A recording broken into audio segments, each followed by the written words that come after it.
The day began like any other in the sleepy little town of Meadowbrook. Winter's cold breath had blanketed the streets in icy silence, leaving everything coated in a thin veil of frost. The old cobblestone sidewalks were slick, the few cars that passed by left ghostly exhaust trails in the morning air, and faint tendrils of sunlight fought to pierce through the heavy gray clouds overhead. It was just another ordinary Monday, or at least, that's what Daniel believed as he unlocked the door to the cafe at 6 a.m. sharp. The Willow Bean Cafe was nothing grand, just a cozy corner spot tucked between a bookstore and an abandoned laundromat. Aged brick walls framed its windows, which always fogged up in the winter, and the faint smell of freshly ground coffee beans seemed to cling to every surface.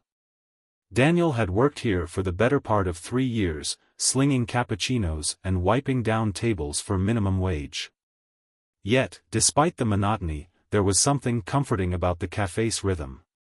It was a quiet world of its own, separate from the noise of life outside. By 6:30, the machines were humming, and the day's first customers began trickling in. Regulars, mostly. Mr. Fowler, the grumpy man who ordered an Americano with precisely 1 sugar packet and no more.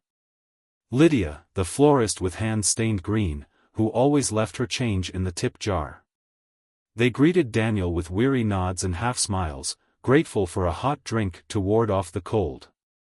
Daniel, in his faded apron and messy brown hair, kept things moving smoothly, all while fighting off his own fatigue.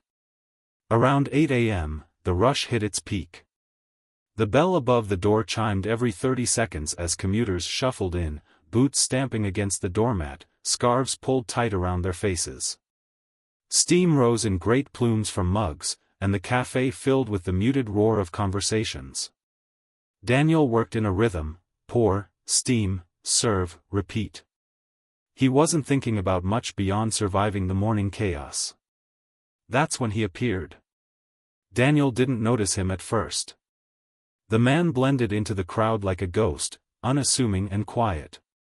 It wasn't until the door hung open a moment too long, letting a sharp gust of wind sweep inside, that Daniel looked up and saw him. Standing just inside the doorway, half-shielded from view, was a man in his 50s with a gaunt frame. His coat, oversized and frayed, hung like a limp curtain around his shoulders.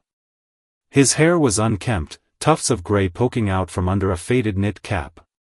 He didn't move, didn't speak. He just stood there, as though gathering the courage to step forward.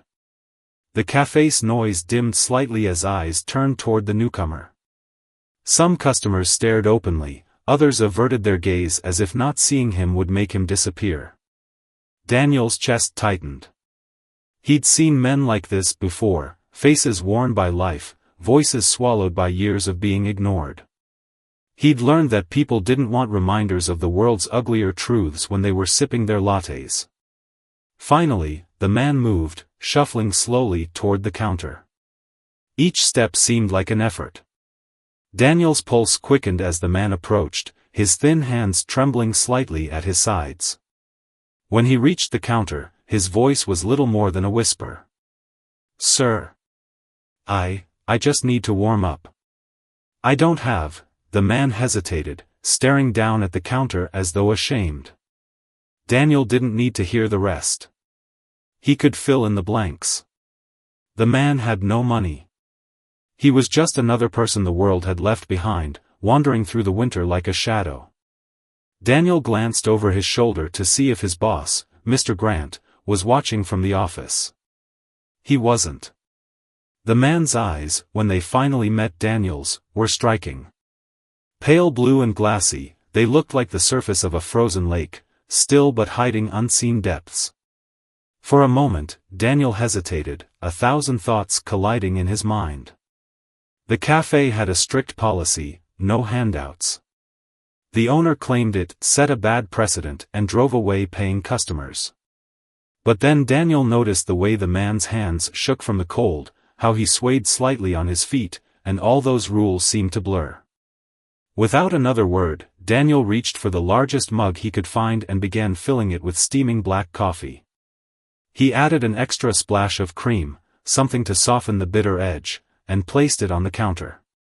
"It's on me," Daniel said quietly.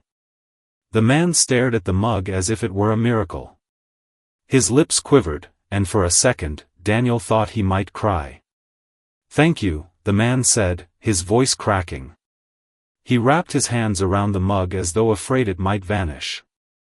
"You can sit as long as you need," Daniel added softly, gesturing toward the far corner of the cafe, where a quiet booth sat empty. The man nodded gratefully and shuffled away, careful not to spill a drop of the precious drink. Daniel tried not to look at the customers who were now whispering among themselves. He knew what they were thinking. "Shouldn't reward that kind of behavior, he's probably a drunk, you'll just encourage more of them to come." But Daniel didn't care. In his mind, no one deserved to be left out in the cold, not when a simple cup of coffee could make a difference. The rest of the morning passed in a blur. Daniel noticed the man sitting silently in the corner, sipping his coffee as if savoring every drop. He didn't bother anyone. He didn't ask for anything else. He just sat there, staring at the foggy window. Eventually, the cafe quieted down as the morning rush faded. When Daniel looked back, the man was gone. The empty mug sat neatly on the table, and for some reason, Daniel felt a pang of worry. He wanted to know where the man had gone, whether he'd found warmth somewhere else. It wasn't until later that afternoon, around 3 p.m., that the bell above the door chimed again, signaling someone's arrival. Daniel looked up from the espresso machine, expecting another regular, but his heart skipped a beat. 3 men walked in, dressed in crisp black suits and polished leather shoes. They looked so out of place in the cozy little cafe that everyone fell silent. The men were tall, broad-shouldered, and carried an air of authority that made Daniel's stomach churn. The tallest of the 3 stepped forward, his sharp gaze sweeping across the room before settling on Daniel. "Are you the barista who was working this morning?" the man asked, his voice calm but firm. Daniel's throat went dry. Yes, that's me." "Why?" The man pulled something from his coat pocket and laid it on the counter. Daniel's eyes widened when he saw what it was, a photograph. The face staring back at him was familiar, it was the man from earlier, the one he'd given coffee to. But in the photograph, he didn't look like a homeless man. He was clean-shaven, dressed in an expensive suit, and standing in front of a gleaming skyscraper. The man in the suit leaned closer, his eyes narrowing. "Where did he go?" I don't know," Daniel stammered. "He left a few hours ago." "Is he okay?" The suited man exchanged a glance with his colleagues, and for the first time, Daniel noticed how tense they looked. "You don't know who he is, do you?" the man asked quietly. Daniel shook his head. The man sighed and straightened up. "His name is Thomas Fletcher. He's been missing for weeks." "Missing?" Daniel repeated, his voice barely above a whisper. "Yes. And we've been looking for him everywhere." Daniel's mind reeled. The man he'd given a cup of coffee to wasn't just some homeless wanderer. He was someone important, someone people were searching for. Daniel gripped the counter to steady himself, his pulse pounding in his ears. The man in the suit gave Daniel a long, appraising look before speaking again. "If you see him, call this number immediately." He slid a sleek business card across the counter. And just like that, they left, the bell above the door chiming in their wake. The cafe was silent, save for the hum of the machines. Daniel stared at the photograph and the card in his hand, his heart racing. What had he just gotten himself into? The quiet that followed the departure of the men in suits was unnerving. Daniel stood frozen behind the counter, his heart still racing from the bizarre encounter. Around him, the cafe seemed suspended in time. The few remaining customers exchanged uneasy glances, as though unsure if they had just witnessed something important or merely a fleeting oddity. The photograph of the man, the same man Daniel had served coffee to that morning, stared up at him from the counter, his clean-cut features a stark contrast to the shivering figure who had sat in the corner booth only hours earlier. Daniel couldn't reconcile the image in his mind. How could the man he saw, hunched over, gaunt, and broken by life, be the same person in that photograph, a picture of composure and wealth? He picked up the business card the men had left behind. Its black surface gleamed with embossed letters, Hawthorne and Clark Investigations. Below it was a number, no name. What the hell is going on? Daniel muttered under his breath, tucking the card into the pocket of his apron. The customers began to filter out of the cafe, each one more hurried than usual, as if spooked by the strange scene that had unfolded. The afternoon sun slanted through the fogged-up windows, illuminating dust motes that swirled lazily in the air. Daniel realized he was gripping the edge of the counter so hard that his knuckles had turned white.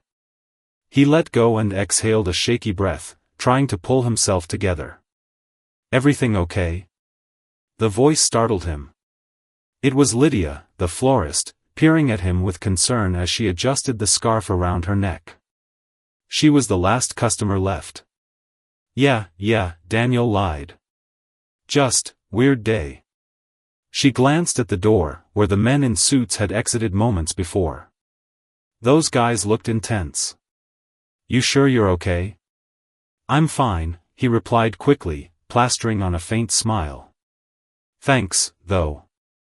Lydia didn't look convinced, but she nodded and left, the doorbell chiming faintly as she stepped into the cold. The moment the cafe was empty, the silence became suffocating. The whir of the espresso machine and the hum of the heater seemed deafening now. Daniel busied himself cleaning the counter, wiping the same spot over and over again as his thoughts raced. Who were those men, really? And why were they looking for Tom, if that was even his real name? The rest of the afternoon passed in a haze. Customers came and went, but Daniel moved through the motions like a robot, his mind far away. Every time the doorbell chimed, his head shot up, half expecting to see the men in suits return or, stranger yet, for Tom to walk back in like nothing had happened. But neither happened. As the winter light faded and the shadows stretched long across the floor, Daniel's unease only deepened. By closing time, the cafe was empty again. Daniel pulled down the blinds, flipped the sign on the door to "closed," and began shutting everything down. The machines hissed as they powered off, and the lingering smell of coffee hung thick in the air. Daniel's head ached, his thoughts tangled in 1,000 possibilities.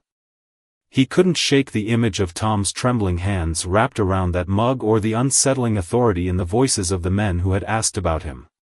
It wasn't until he was wiping down the last table, the corner booth where Tom had sat, that he noticed something strange. A small piece of paper lay under the salt shaker, partially hidden. Frowning, Daniel picked it up. It was crumpled and yellowed at the edges, as though it had been folded and unfolded too many times. Scrawled in uneven handwriting were just a few words. "Trust no one. Find the red house." Daniel stared at the note, his heart thudding in his chest. The handwriting was shaky, almost illegible, but there was no mistaking it. It had to be from Tom. The red house? Daniel murmured, flipping the note over. There was nothing on the back, no explanation. It made no sense. Where had Tom even gotten the paper? Why had he left it here? He sat heavily in one of the chairs, turning the note over in his hands. This was getting out of control. Maybe he should call the number on the business card, let those men in suits handle whatever this was. After all, he wasn't a detective. He wasn't some hero in a movie. He was just a barista, a guy who spent his days making lattes and wiping tables. But as he stared at the note, he couldn't shake the gnawing sense that there was something more to this. Something important.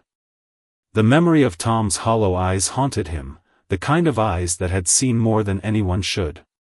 He had seemed so fragile, so desperate for help. Daniel couldn't just let that go. With a resigned sigh, he stuffed the note into his pocket and grabbed his coat. The night outside was bitterly cold, and the wind sliced through him the moment he stepped out of the cafe. The streets were mostly empty now, save for the occasional passing car. The streetlights flickered to life, casting pools of pale yellow light onto the slick pavement. Daniel pulled his coat tighter around him and began walking. He didn't know where he was going, exactly. The note said to find the red house, but Meadowbrook wasn't exactly sprawling with bright red buildings. In fact, he could only think of one, an old, abandoned property on the outskirts of town, tucked behind a grove of bare oak trees. Kids used to dare each other to go there when he was younger, whispering stories about ghosts and murderers who lurked inside. It had been empty for as long as Daniel could remember. As he made his way through the quiet streets, he couldn't shake the uneasy feeling that someone was watching him. The sound of his footsteps echoed strangely, and every time he passed a dark alleyway, he glanced over his shoulder, half expecting to see someone following him. But there was no one, just the cold, empty night. The walk to the red house felt longer than he remembered. By the time he reached the edge of town, his fingers were numb, and his breath came out in white puffs. The house loomed ahead, barely visible in the faint moonlight. Its paint was faded, peeling in great strips, but the color was unmistakable, a dull, weathered red. The windows were boarded up, and the front gate hung crooked on its hinges. Daniel hesitated at the edge of the property, staring up at the hulking structure. What was he even doing here? He could turn around now, go home, and forget about all of this. But something about the note, something about the way Tom had looked at him, urged him forward. He pushed open the gate, wincing at the screech it made. The yard was overgrown, dead grass crunching under his boots as he approached the front door. His heart hammered in his chest, every nerve in his body screaming at him to turn back. But he didn't. Slowly, he reached for the doorknob. To his surprise, it turned easily. The door creaked open, revealing nothing but darkness beyond. Daniel hesitated, the icy wind at his back urging him to go inside. He stepped over the threshold, and the door closed behind him with a dull thud. Inside, the air was thick and musty, carrying the smell of damp wood and decay. Daniel pulled out his phone and turned on the flashlight, the beam slicing through the darkness.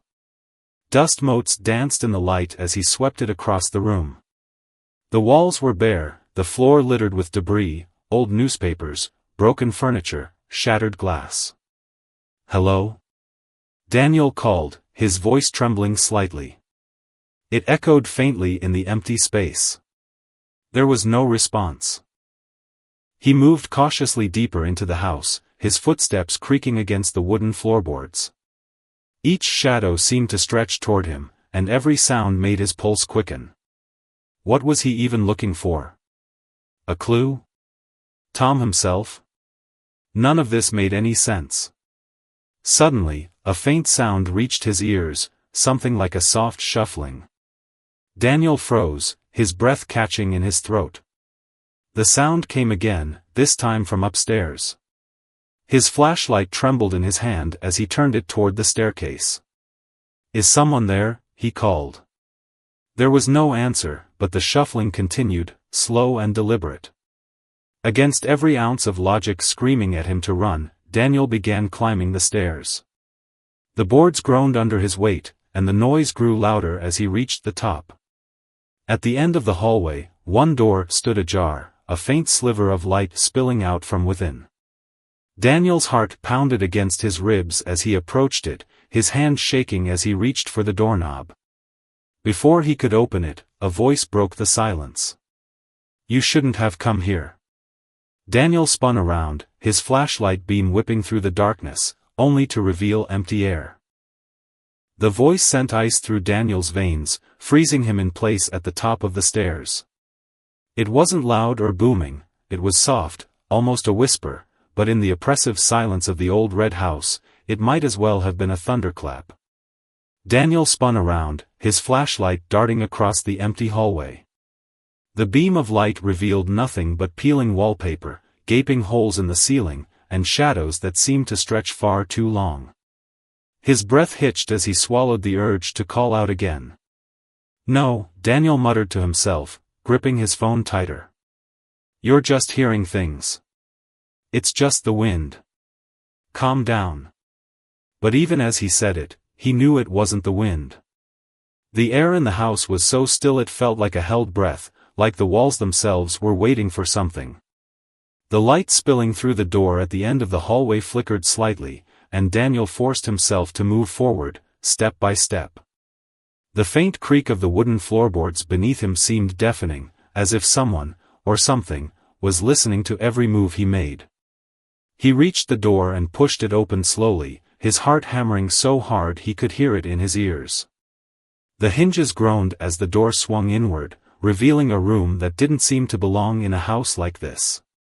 It was a small study, the walls lined with dusty bookshelves filled with volumes that looked older than the house itself. A threadbare rug covered part of the floor, and a single wooden desk sat against the far wall. Atop the desk was an old lamp with a stained, yellowed shade, its flickering bulb casting weak light over the room. The lamp was the only source of illumination, which meant someone had turned it on recently. Tom? Daniel called softly, even though he knew there wouldn't be an answer. He stepped inside and scanned the room, his flashlight catching small details that made his skin prickle. The books on the shelves weren't just dusty, they were strange. Their titles were faded, many written in languages Daniel didn't recognize. Some of the pages had been torn out, their edges yellowed and brittle. On the desk, next to the flickering lamp, sat a stack of papers. They were scattered haphazardly, some covered in handwritten notes. Daniel moved closer, brushing dust away with his sleeve. The writing was frantic, the words scrawled as if the writer had been in a hurry, or afraid. He picked up one of the papers and held it under the light. They're watching. I can't trust them anymore. The suits. They know. They always know. Daniel blinked at the words, confusion and unease knotting in his stomach. He sifted through the other papers, each one filled with similar sentences. Some were paranoid ramblings, others simply repeated the same word over and over, run. Run. Run. What the hell is this? Daniel whispered. He turned his attention to the drawer in the desk. Tentatively, he pulled it open, wincing at the loud creak it made. Inside, there was something unexpected, a bundle of cash, crisp and fresh, held together with a rubber band. Daniel's eyes widened. There had to be thousands of dollars in that drawer. Before he could even process what he was looking at, something moved behind him. It wasn't a sound this time, it was a feeling. That cold, crawling sensation that runs down the back of your neck when you're being watched. Daniel turned slowly, his flashlight sweeping across the room again. The doorway was empty, the hallway beyond shrouded in darkness. But as his light passed over the far corner of the room, he saw it, just for a split second. A figure. A shadow of a man. It was gone so quickly Daniel couldn't be sure if he'd really seen it, but the adrenaline that shot through him told him that he had. Nope, Daniel whispered, backing toward the door. Nope, nope, nope. I'm out of here. As he stepped into the hallway, the faint sound of shuffling came from downstairs, like footsteps on the wooden floor below. Daniel froze, every muscle in his body screaming at him to run, but his feet refused to move. Slowly, he turned to look down the staircase. The entryway was dark, and for a moment, he thought he'd imagined the sound. But then he heard it again, footsteps, slow and deliberate, moving closer to the bottom of the stairs. The faint beam of his flashlight quivered in his trembling hand as he aimed it down. Hello? He called weakly, hating how small his voice sounded. No response. Daniel's brain was spinning. Who else was in the house? Was it Tom? The men in suits? Someone worse? He didn't want to stick around to find out. The front door was his only goal now. He turned on his heel and hurried down the stairs, his footsteps echoing loudly. The moment his shoes hit the bottom step, the shuffling stopped. Daniel froze again, his flashlight darting toward the door. It was still closed, the same as he'd left it, but he couldn't shake the feeling that someone was just out of view, watching him. He took a cautious step forward, then another. The silence pressed down on him like a weight. And then something slammed.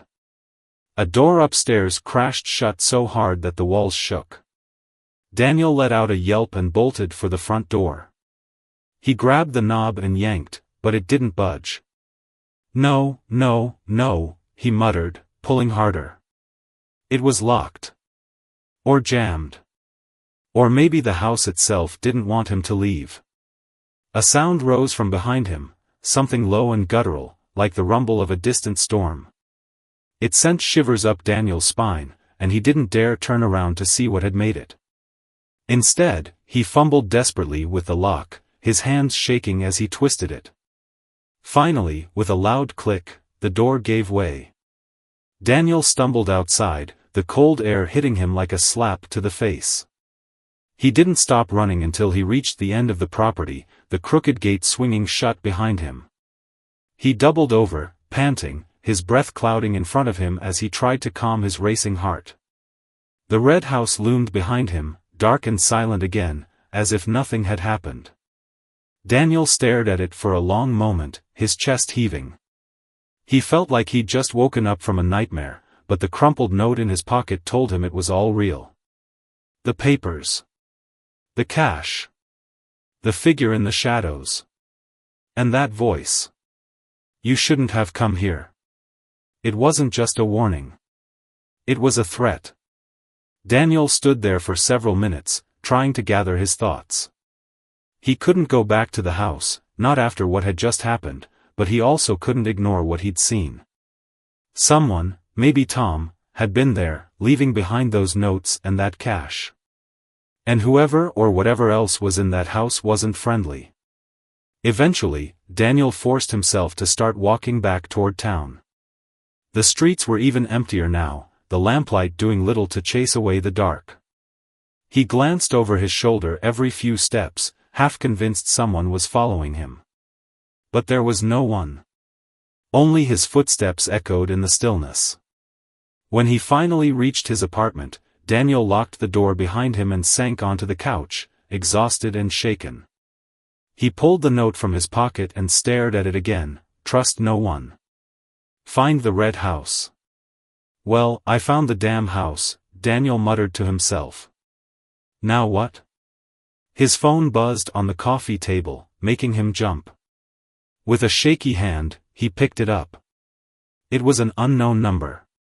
For a moment, he hesitated. Then, with a deep breath, he answered. Hello? A brief pause. Then a voice, calm and smooth but carrying an edge of steel. Daniel, this is bigger than you realize. We need to meet. Now. Before Daniel could respond, the line went dead. Daniel stared at the phone, the silence that followed more unsettling than the voice itself. The calm precision of whoever had called him sent chills down his spine. It wasn't the urgency of someone desperate, it was the kind of voice that belonged to someone who already knew what was happening, someone in control. Someone who had been watching. Who the hell are you?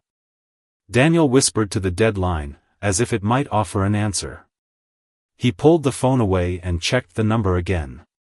It was blocked, no way to call back or trace it. His heart was still hammering in his chest as he tossed the phone onto the couch, dragging his hands through his hair. His apartment felt suddenly claustrophobic, its small, dim space suffocating him. The worn furniture and scuffed coffee table seemed to close in, like the shadows that had stalked him in the red house. He tried to breathe, tried to think. The note. The cash. The men in suits. The strange presence he'd felt in that house. And now, whoever this caller was, they were all connected. Tom, if that was his real name, was the key. Daniel felt it deep in his gut. But how could a homeless man connect all these dots? A billionaire gone missing, a mysterious red house, and voices coming from nowhere? Daniel stood up suddenly, pacing the length of the room. His thoughts were spinning like a hurricane, each new question clawing at him. He couldn't just let this go. Not now. Whatever was happening was far bigger than him, but it had landed on his doorstep. More than that, it was dragging him in, pulling him down into a spiral of unknowns. A sudden knock at his door shattered the quiet, and Daniel nearly jumped out of his skin. He froze, staring at the front door. It was just a single knock, no follow-up. The air in the room went still, and Daniel felt the blood drain from his face. The phone call, the red house, now someone at his door. It was too much. Slowly, he moved toward it, each step hesitant. "Who's there?" he called out, his voice shaking. No answer. Another knock came, this time quieter. Daniel hesitated before peeking through the peephole.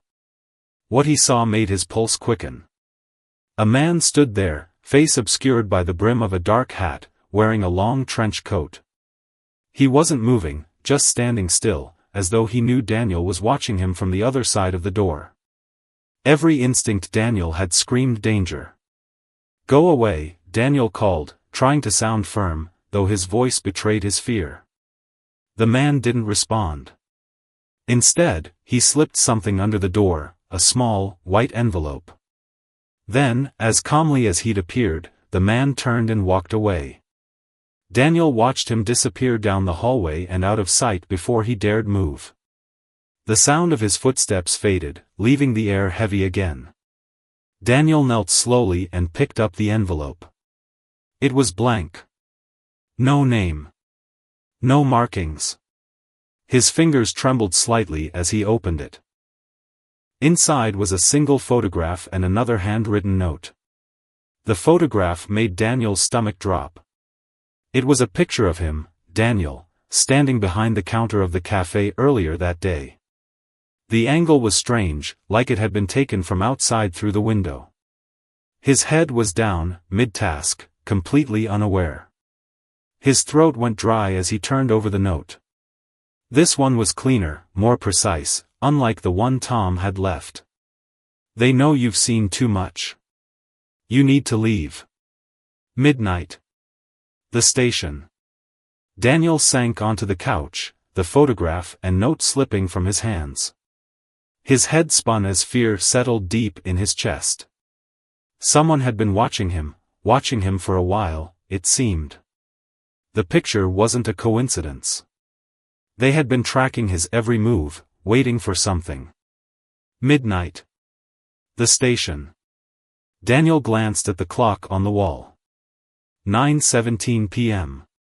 He sat there, staring at the note, every fiber of his being telling him to pack a bag, to run as fast as he could. But where? To whom? He couldn't go to the police. What would he even say? "Some guy gave me coffee, and now I'm caught up in a conspiracy." They'd laugh him out of the station. No. Whoever these people were, the suits, the mysterious caller, and the man in the hallway, they weren't people who played by the rules. He couldn't trust anyone, not yet. All he had now was a time and a place, midnight, the station. The next 3 hours crawled by in torturous anticipation. Daniel packed a small bag, his phone, a charger, a sweatshirt, and a pocketknife his father had given him when he was 15. It wasn't much, but it made him feel a little less helpless. He tried to eat, but the knot in his stomach made it impossible. Every creak of the building, every faint sound from the hallway outside, sent him to the peephole, expecting to see someone else lurking outside his door. Finally, at 11:45 p.m., Daniel couldn't wait any longer. He grabbed his bag, double-checked the locks on the door, and left his apartment. The hallway was silent. Too silent. He moved quickly down the stairs and out into the frigid night, the cold air stinging his cheeks and nose. The streets were mostly empty, save for the occasional car rolling by or the muffled footsteps of someone hurrying home. Daniel kept his head down, shoving his hands into his pockets as he walked toward the station. The wind howled through the alleyways, and the streetlights buzzed faintly, their glow doing little to push back the shadows. When he reached the train station, it was nearly deserted. The platform was dimly lit, the flickering bulbs casting pale light across the cracked concrete. Daniel glanced at the clock, 11:58 p.m. His breath clouded in front of him as he scanned the platform for any sign of the person who had summoned him. And then he saw him. A man sat on one of the benches near the far end of the platform. He was wearing a plain, dark coat and no hat, his face partially hidden in shadow. Daniel approached cautiously, the echo of his footsteps bouncing back at him from the empty station walls. The man didn't look up until Daniel was standing a few feet away. "You're on time," the man said softly, his voice low and calm. "Who are you?" Daniel demanded, his nerves raw. "Why did you bring me here?" The man tilted his head slightly, studying Daniel as though sizing him up. His features were sharp, cheekbones prominent, dark eyes that seemed to see right through him. "You've gotten yourself tangled up in something you don't understand," he said. "But I can help you. If you listen." Daniel clenched his fists. "What's happening? Who are the men in suits? Why are they looking for Tom?" At the mention of Tom's name, the man's face darkened. "Thomas Fletcher isn't who you think he is. None of this is what it seems." Daniel's heart skipped a beat. "What do you mean? What is he?" The man leaned closer, his voice dropping to a whisper. "He was never a homeless man. He's the key to everything. And now that you've crossed paths with him, they won't stop until they find you." "Who's they?" Daniel demanded, fear creeping into his voice. Before the man could answer, a low rumble echoed across the platform, the unmistakable sound of a train approaching. The man glanced over his shoulder at the dark tunnel from which the train would emerge. "There's no time," he said, standing quickly. "Get on that train. Don't ask questions. I'll find you when it's safe." Daniel stared at him. "What? I can't just." "You don't have a choice." The man grabbed Daniel's arm, his grip like iron. "They're coming." At that moment, the air around them seemed to shift. Daniel turned and saw figures emerging from the far end of the platform. 3 men, all in dark suits, moving with quiet, deliberate purpose. The train roared into the station, its doors sliding open with a hiss. "Go," the man barked. Daniel didn't need to be told twice. He broke into a sprint, diving through the open doors just as the suited men broke into a run. The doors closed behind him with a sharp snap, and the train lurched forward, leaving the platform behind. Daniel stumbled into a seat, chest heaving, his heart pounding so hard he thought it might burst. Through the window, he saw the 3 men standing motionless on the platform, watching him disappear into the darkness of the tunnel. The train rattled violently as it tore through the dark tunnels, the screech of metal on metal filling the cabin like the wail of a wounded animal. Daniel sat slumped in his seat, his pulse pounding in his ears as he stared blankly out the window. The suited men were gone now, swallowed by the distance, but their cold, watchful eyes were burned into his memory. They hadn't needed to shout or break down the door, their silence had been enough to drive Daniel to run. He ran his hands over his face, his palms slick with sweat despite the cold that seeped through the train's ancient, rusting metal. A handful of other passengers sat scattered throughout the car, mostly drifters or people too tired to notice the pale young man shaking in his seat. The rhythmic clatter of the wheels against the tracks did little to soothe him, though he tried to focus on it, to drown out his racing thoughts. The man at the station. Tom. The suits. Daniel tried to piece it together in his mind, but the events of the past day felt like a fever dream, too surreal to accept but too vivid to deny. Tom wasn't a homeless man. He was someone far more significant, someone dangerous. The key to everything, the stranger at the station had said. But what did that mean? What could a man like Tom possibly have that so many people were willing to hunt him down for? Daniel pulled out the crumpled note and reread the shaky words for the 100th time. Trust no one. Find the red house. Well, he'd found the house, and nearly lost his sanity doing so. But what now? What was he supposed to do? The stranger at the station had said they wouldn't stop coming. Whoever they were, Daniel knew they weren't ordinary men. There was something terrifyingly organized about their movements, something unnerving about the cold intelligence in their eyes. They weren't just looking for Tom, they were looking for anyone who got in their way. The train jolted, throwing him forward in his seat. He grabbed the edge of the bench to steady himself as the overhead lights flickered, then dimmed, leaving only faint bulbs glowing red along the car's ceiling. A mechanical groan echoed through the train, and Daniel felt his stomach twist. Something wasn't right. He looked around nervously. None of the other passengers reacted to the flickering lights or the noise, as though they hadn't noticed. One man was asleep against the window, his mouth hanging open. A woman in a tattered coat stared blankly at the floor, unmoving.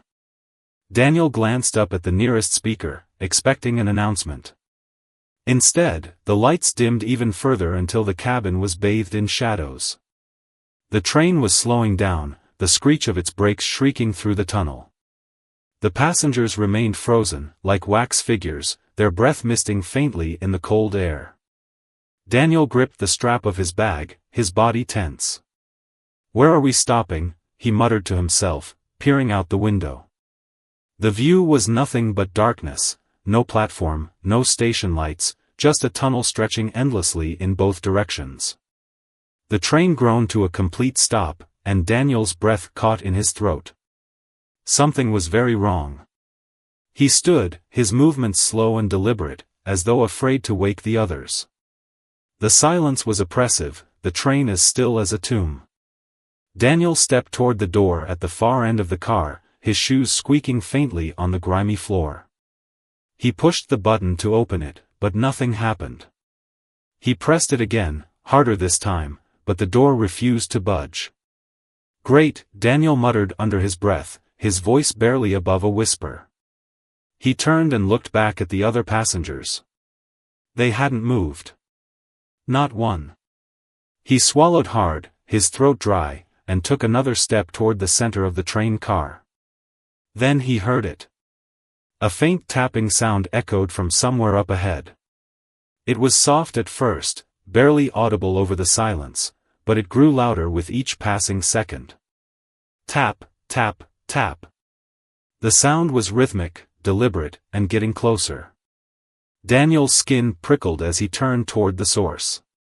The far end of the car, the door to the next compartment, shuddered slightly, as though someone on the other side was testing it, tapping against the glass. Daniel froze. The tapping stopped abruptly, leaving the train silent once more. The seconds stretched like hours as Daniel stood there, waiting, his heart pounding in his chest. Then, without warning, the door to the next car slid open with a loud hiss. A figure stepped through the doorway. At first, Daniel couldn't make out any details, just the silhouette of a man. He was tall, his frame broad, his head slightly bowed as though he was ducking beneath the top of the doorway. The faint red glow from the lights overhead cast strange shadows across his face, which remained obscured by the brim of a wide-brimmed hat. Daniel took a step back instinctively, his breathing shallow. The figure didn't move for a long moment. Then, slowly, it lifted its head. The light finally caught his face, and Daniel's stomach dropped. It was one of the men in suits. But there was something wrong about him. The sharp features were the same, pale skin, angular jaw, but his eyes. Daniel felt his knees weaken when he saw them. They were completely black, like two gaping voids where his pupils should have been. No whites, no irises, just endless darkness. The man's lips twisted into a faint smile that sent ice crawling up Daniel's spine. "Mr. Daniel," the figure said, his voice low and smooth, like silk hiding a blade. You've been very busy. Daniel stumbled backward, his bag slipping from his shoulder and landing with a thud. How do you know my name? He demanded, though his voice shook. The man in the suit stepped forward, his polished shoes clicking softly against the floor. We know everything we need to know about you. And about Thomas Fletcher. Daniel felt his blood turn cold at the mention of Tom's name. What do you want from me? The man tilted his head slightly, as though amused by the question. What we want is irrelevant. What matters is what you've seen, and what you now know. Daniel shook his head, backing away until his shoulders hit the wall of the train car. I don't know anything. Oh, but you do, the man replied, his voice calm, almost pleasant. You've seen the Red House. You've seen him. And that is enough. Daniel's mind raced as panic clawed at his chest. This wasn't real. It couldn't be. But the figure in front of him, the thing wearing a suit and smiling like a predator, was very real. It was blocking the only exit. Stay away from me, Daniel warned, though his voice barely rose above a whisper. The man smiled wider. You're coming with us now. Before Daniel could react, the train jolted violently, as though struck by something massive. The lights overhead sparked and flared, and the man in the suit staggered slightly, his expression faltering. Daniel didn't waste a second. He grabbed his bag, turned, and bolted toward the back of the train car. Stop him, the man's voice boomed behind him, but Daniel didn't look back. He slammed his fist against the emergency door release near the back of the car.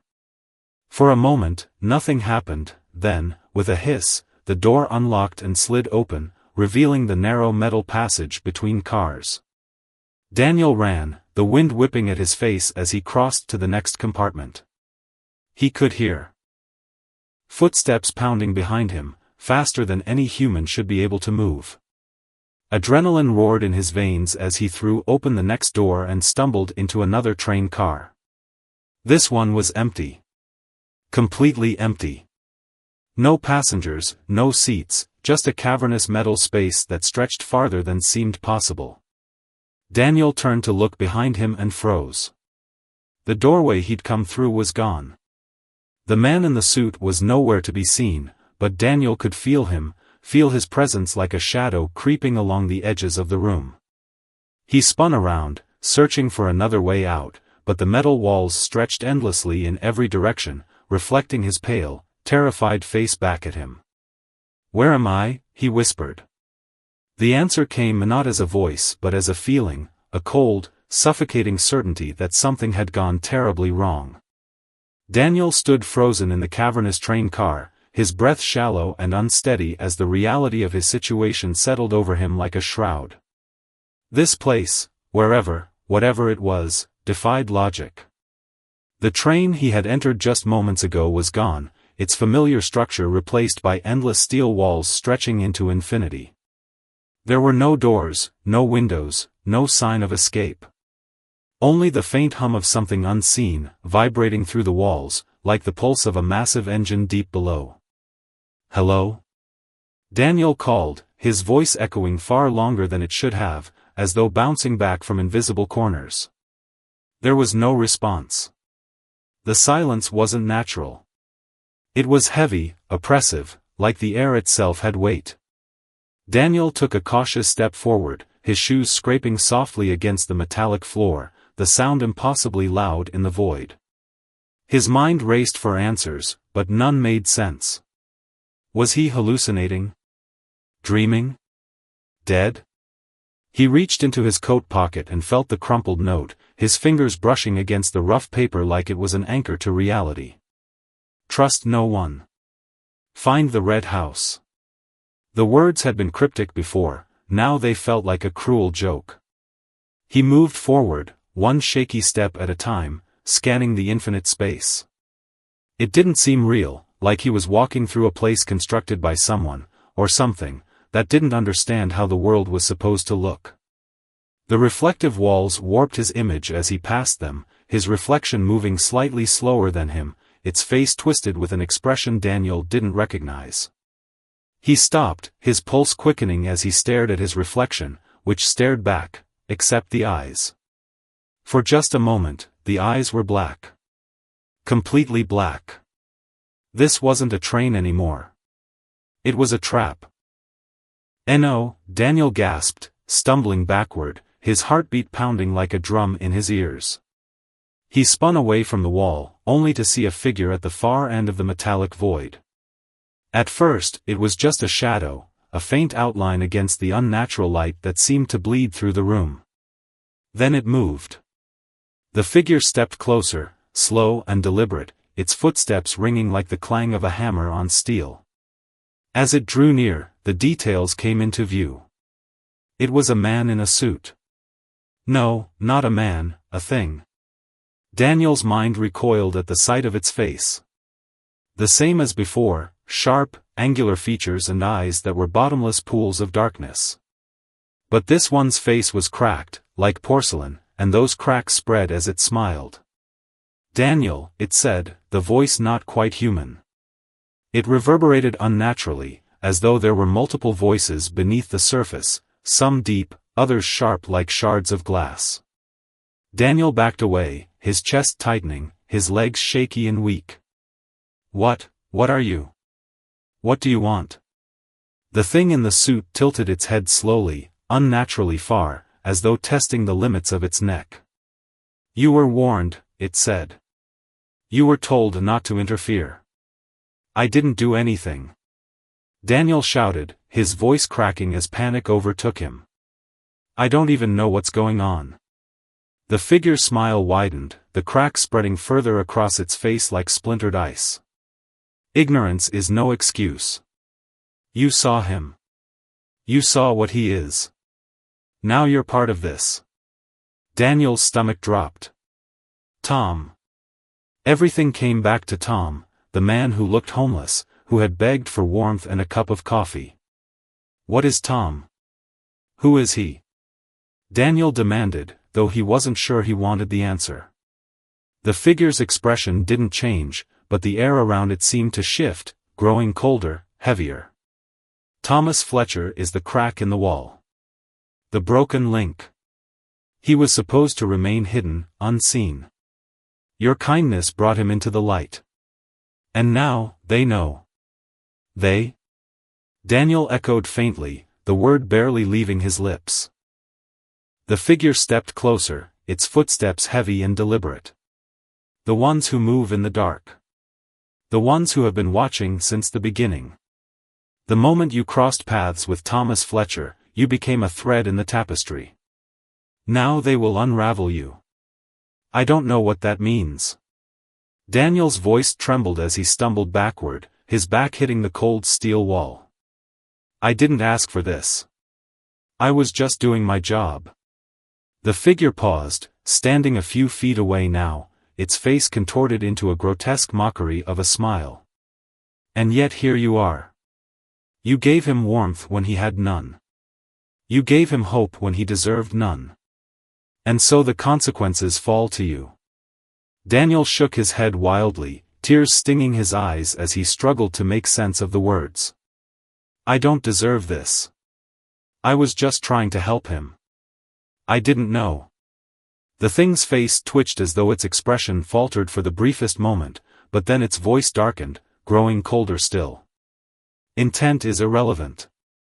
You must be undone. You must be." Before it could finish, a deep rumble shook the metallic void, the vibration so strong they rattled Daniel's bones. The figure staggered slightly, its head snapping upward. For the first time, Daniel saw something like hesitation in its inky black eyes. "No," it hissed softly.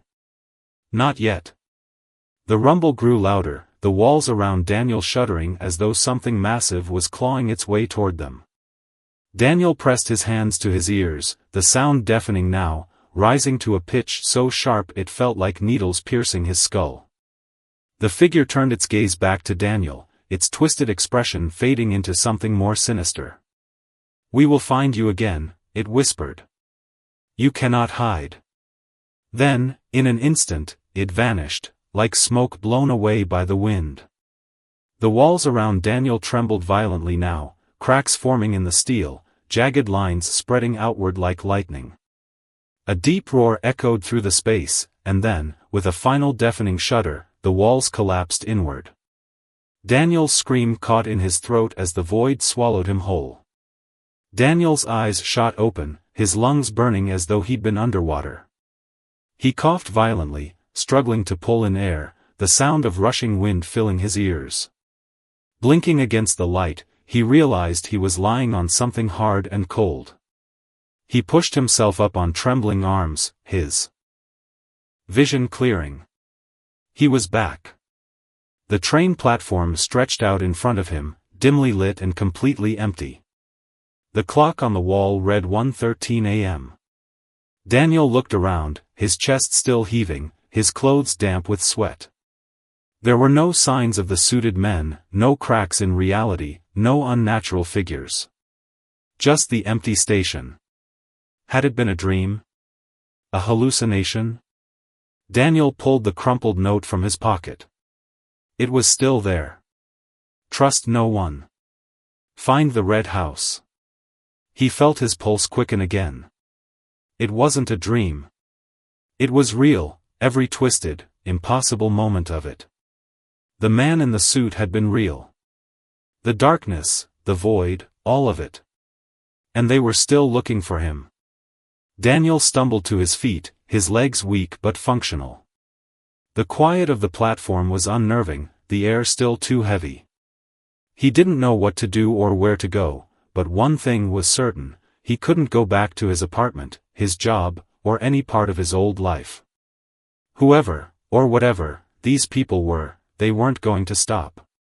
Tom had tried to hide. The red house had been just one step in a puzzle that Daniel didn't yet understand.